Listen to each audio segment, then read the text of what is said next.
Hey everybody, it's Bob Phibbs, the Retail Doc. Thanks for joining me here this morning. I am trying a new interface, so I hope you are hearing me. Would you please do me a favor and just comment in the comments below so that I can see how this works? Looks like it's in the same, my mouth is synced to my video, so that's always a good sign. Hey, good, Debbie. I assume that since you said that you must actually be here with me and you can hear me fine, so that's good, and hopefully you can all see me just fine.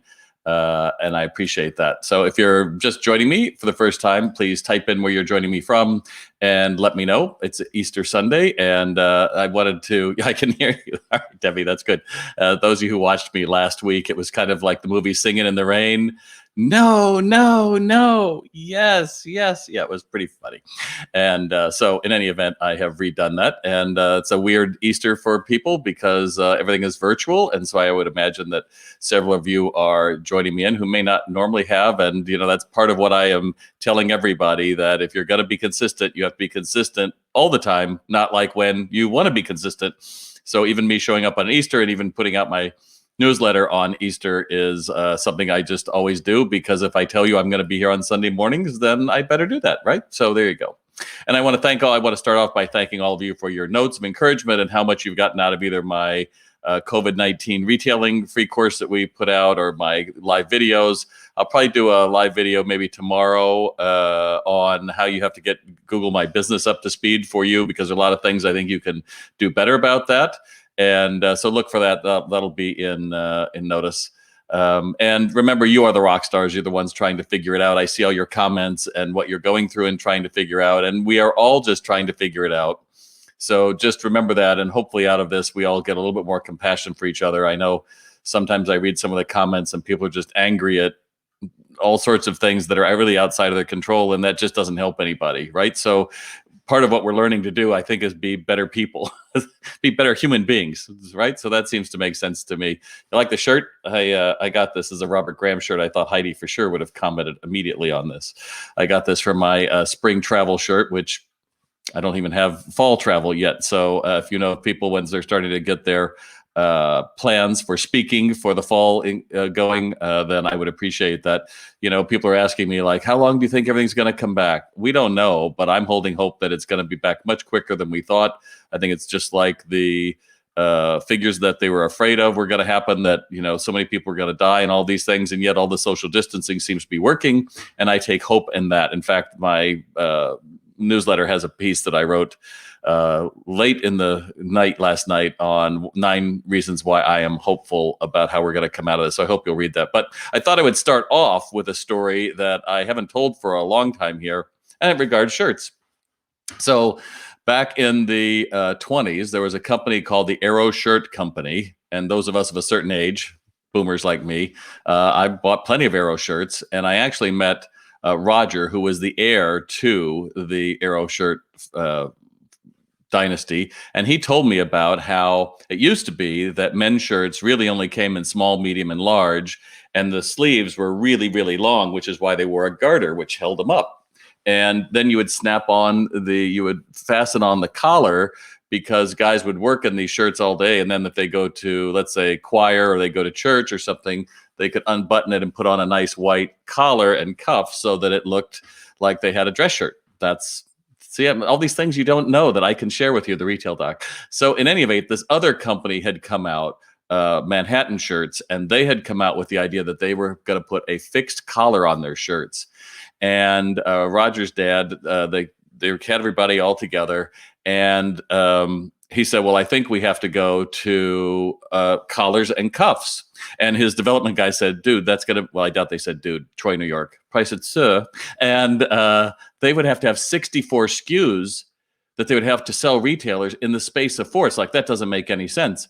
And so in the middle of meeting, they're up in Troy, New York here, just across from Albany, right on the Hudson River. In fact, the warehouse still stands today.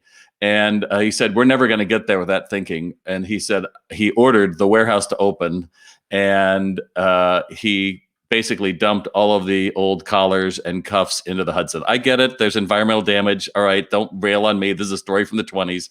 And he said, now we'll have the impetus to go and make this happen. And when they suddenly realized, like, oh my gosh, we have no product to sell, then marketing had to come up with a new way of doing this to get retailers to want to buy 64 different SKUs of a white shirt.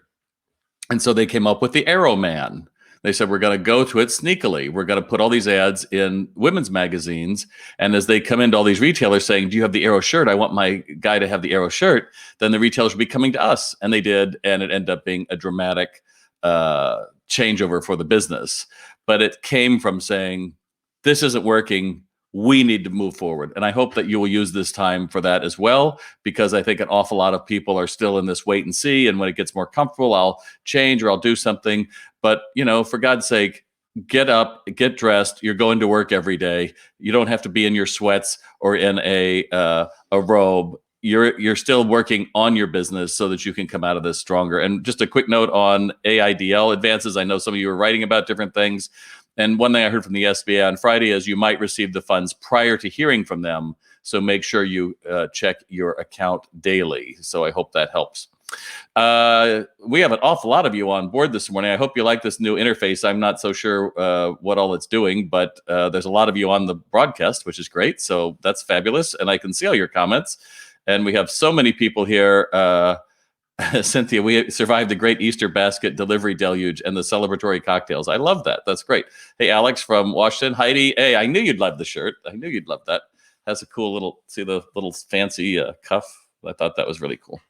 Oh, so many people. A bold move. And you know that warehouse. That's right, Heidi. It's up by you, up there by Troy. So in any event, let's get to your questions, because I know that's what you're always here to answer. Hear me answer. And, my goal is to help you. Again, I always put the disclaimer out. If you're talking about your loan, talk to your bank, talk to your accountant. If you're talking about your lease, talk to your lawyer. If you're talking about your health, talk to your physician, the CDC. I've seen so much misinformation. People are like, oh, in our group, someone said it's only this and this and this. I don't give a damn what somebody says in your group. All that matters is you get the direct answers from your bank and from your lawyer, et cetera. Okay, fair enough? All right, let's just not play that game. In fact, several of your questions are about the SBA, and I don't know that I have all the answers, but let's see what we get. Top fan Heidi says, as a business received the PP funds, I'm curious to how they plan to use them: payroll, rent, utilities, following plans for loan forgiveness, or simply using as a low interest loan. I think that's a great question. Some people answered you below what they were thinking. My understanding is that the loan starts when you get the money. So I fully get that. I would want to wait myself to get a little bit more clarity of when we might open, which with any luck is going to be in May. I have my fingers crossed. And then I'm going to have people who can actually do a lot of work for the business. If we start paying them now and there's nothing for them to do, I think, and especially if you're not supposed to be in your stores, I think that gets pretty tough. And by the way, your payroll is 100%, your rent and utilities something like 25%. And, if you don't use it all, then that rest of that becomes a 1% note. So, I think that ultimately everyone's going to have to come up with that, certainly based on your own ideas of your cash flow, et cetera. The whole idea behind the PPL was so that people would not end up being put out of work and collecting unemployment. And unfortunately, that's where we are right now. So there's no easy answers there. And I understand your questions. Diane, our new Square website has exploded with orders. We have a great safe system for 2 employees to fill orders and customer pickups in the parking lot, and they load their own order. No contact. Okay, the issue is we're overwhelmed and can't keep up. Can we limit the amount of orders a day? We've already stretched our pickup times Monday through Friday, 10 to 1. On Friday, we shut it down, plan to catch up, catch our breath, reorganize, and go live again next week. Customers are very understanding. Is there a way to limit the orders coming in? Take your number of orders we handle, then close the site for the day. Diane, you can't be half married or half pregnant. You're either are or aren't. I think if you're going to say you're now an online business, then online is 24/7. And if you're talking about you're doing like a Facebook Live video and then selling from that, then that's one thing. But I don't believe, if you ever saw The Social Network, it was a story about how Facebook started. And the one thing that the lead, Zuckerberg, pretty much said is, if we go down, we lose trust. And so I would think it is the same thing for you, that if you go through and you are doing this off and on, then you're not really helping them as much as you might think. So I would say commit, come up with a regular schedule, be direct, whatever that's going to be. And remember that most people are probably home on weekends too. So I'm not sure why you're still stuck in the Monday through Friday. We have lost weekends. People are just, it's another day. I got through another day. So I hope that helps. Kathy, what do you see as our new norm when we get to reopen? So I think that the customers are going to be skittish. I think they're going to be anxious. We're developing a new companion course for our Sales RX users about how what you need to do to get ready to reopen. But realistically, you're probably going to wear masks or face shields for the first week or two. Some people fight me on that, like I'm not going to do it. Well, good for you. But I would think that most people are going to be concerned when they walk into a store, and you need to go overboard to make it seem healthy, especially if you're up in the Northeast like I am in New York and some others. I think that without training, your employees are going to hang back even worse behind the counter, and they're going to expect customers to come and basically beg for help. And I don't think that's going to make you sales. I think ultimately you're going to have to be able to find that this customer is going to need to be cared for rather than waited on. That's a very big difference in the way you look at it. And that's why we still have a lot of people still signing up for Sales RX online retail sales training.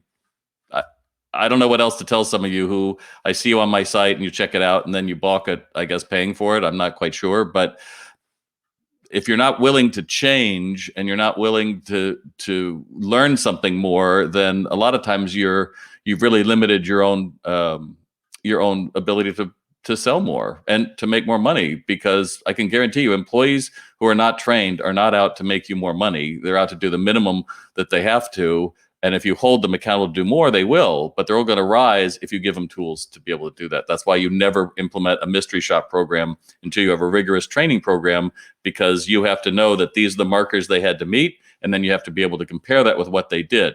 You don't just do mystery shops and then come back to the crew like, hey, you suck, because if they could do it right, they would have already been doing it right for you. How's that sound? All right. Tina asked me, what's a CTA? A CTA it's what we use. The CTA is like a little button on a website that says, download here or buy now or go live or all of those kind of things. I'm sure it stands for something which just isn't coming to mind here. You guys are having your own little discussion here in the comments. I'm going to stay focused on your questions here, and then I'll take a look over there. June, I have a right-hand part-time person currently collecting unemployment. She'll qualify when all the paperwork settles for $250 a week on unemployment plus the $600. I'm not sure what the plus the $600 is. She'll make much more than unemployment than working. I've applied for the PPP, including her and 2 other people who are still working on social media. I wanted to use the PPP to cover me and them, and 25% to go to utilities. Seems the only way I can do this is take the main person out of calculation, fire and redo my application. I don't want to game anything. She's a good person and is stuck in the conundrum. She has 0 incentive to come back for her old salary. I don't think you can redo a application to begin with. And just to be clear, if you can't get it forgiven, it's a 1% loan.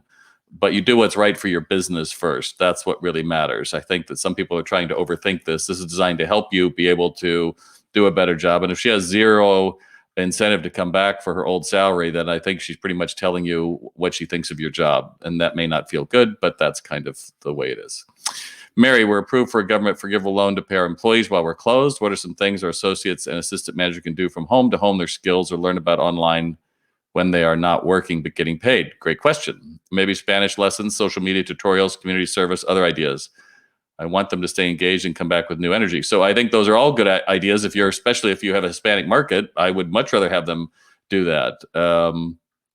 Again, as I say, if you're going to go back to work and they're going to say, can I help you find something? Do you have a budget? How are you today? All that crap that untrained employees say, then you've wasted this time. Or worse, look at how often, I don't know how often you do Zoom meetings, but I'm doing them multiple times a day, either interviews or podcasts and other things. And the first thing everybody wants to talk about is COVID and how it's impacted them. Well, if you don't train your employees, that's going to be their way of building rapport. Like, isn't it awful, all the people that died? Or isn't it horrible, the hospitals? Did you see New York? And you're like, I don't want that in my store. So whatever you do to give them training, which of course I would think salesrx.com would be great for them to visit, make sure it's certifiable. And if they take it and you pay, they've got to be accountable for using it. Otherwise, it's like a lot of other training where people say, I'm going to go have them do this. And then they aren't held accountable, so they don't change anything. So that would be my suggestion to you. Now, let me take a quick look on your questions over here because you're like quite animated this morning. All right, so we have a lot of good mornings, so I appreciate that. Shelly loves my shirt, fabulous. Late in Australia, Anthony, I'm glad you're here. Cool.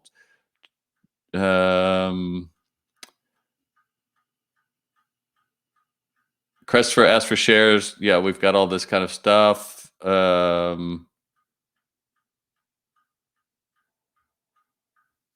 Okay, I don't see an awful lot of other things. I know one of the questions, do you believe major gift and home decor markets will be closed this summer?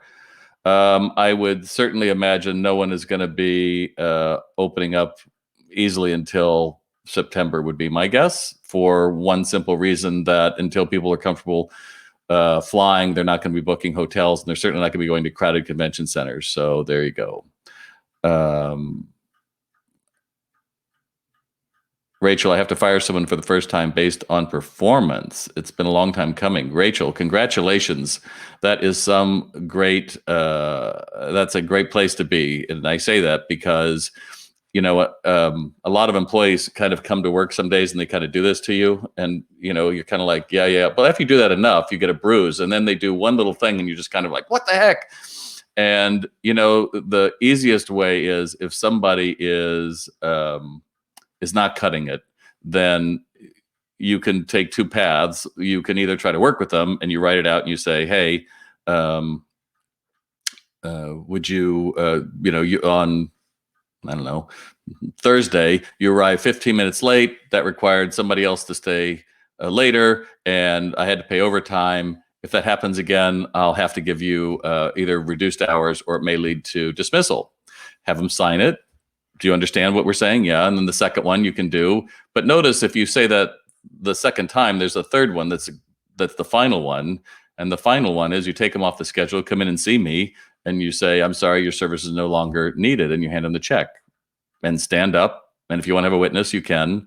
But whatever you do, do not, when you get to that point that you've said you're going to make this change, then make sure that you go through and you have the check ready and you force yourself to do it. It's not going to be comfortable for you the first time, but understand this person is the one that has done it. You are not doing anything capricious. You are doing this to take care of your business. And somebody else asked me, how do I keep engaging Facebook people? I think I missed that. April, yeah. Have any ideas to keep customers on business Facebook more engaged? You know, there's a lot of ways to do it. I think ultimately, the more you can do live video and be authentic, the more you can get people to either be entertained or educated about something, the better. Certainly asking for comments and then actually crafting whatever you're going to do based on what their comments are. So I hope that that helps. And then when you can go through and you can find something that you can comment on their pages, then I think that helps that as well. All right. What about using GoFundMe to save my business? Yeah, I wouldn't recommend that myself, Robin. At the end of the day, you're kicking the can down the street. I think what you have to do is look at your financials, get a loan, get the bridge loan, etc. But ultimately, you've got to find. Ultimately, I think it will be that long. I'm trying to. You got so many different comments here that I'm not used to this interface yet, but I think ultimately we are trying to find our way through all of this. And when you can make a great video and you can make it really about something other than we're selling this widget, I think it's going to be shared more. The danger I think some people do with live videos is they just talk to the same people and it's like a home shopping network. And that's one thing, which is fine because those people may watch you for 45 minutes or an hour or something, but people who don't know you, they're going to look at how long that video is, and 3 minutes, if they don't know you, is pretty long. So if it's going to be shareable or engageable or something that's going to be engaging, then what they're going to expect is I better learn something. I better have 3 points that makes my life better or entertains me in some ways. Selin, which themes do you believe will emerge from the renaissance of kindness and caring? Well, I think retail workers, if anything, have been elevated. Suddenly we're actually being appreciative of people who deliver our food and grocery store people and people who work at coffee houses and do takeout and all of those kind of things. But I hope that also translates for the owners as well, realizing that the old, and get anybody to do this goes away, and ultimately that we craft a better workforce based on this, because frankly, when you open, there's going to be a lot of people still out of work. And while we need to be sensitive to that, it's your chance to do an even better job with your crew. So I hope that helps. Just remember that drastic action is what needed. So make sure that you can cut it off. You don't want to do environmental damage, but you want to monitor your thoughts. And remember, we're about as happy as we make our minds up to be. You got to be the hero of this story. And it's not going to be me, and it's not going to be the government. It's not going to be SBA. You're the ones that are going to figure it out. So I appreciate you being here today. And ultimately, I hope to see you next week when we delve into whatever's going on and we try to take a reasoned approach to getting through this and having a better experience as we come out of it. Thanks so much. I'm Bob Phibbs, the Retail Doc.